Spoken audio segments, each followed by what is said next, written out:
How to use FM radio on Xiaomi phone. Hello everyone, welcome to this channel. I'm Emily and I'm here to help you out today. So without any delay, let's get started. So in order to use the FM radio, what you have to do is simply go to your app list and search for the FM radio application over here. Here you can see it.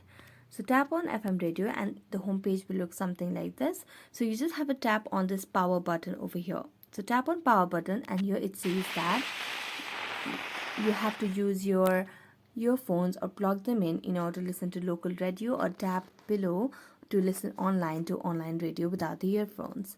Now you can tap on listen online and listen to your radios online. Next, what you can do is simply log in or plug in your headphones. As you plug in the headphones, you'll be able to listen to different radio stations according to your choices. Thank you so much for watching this video. See you next time.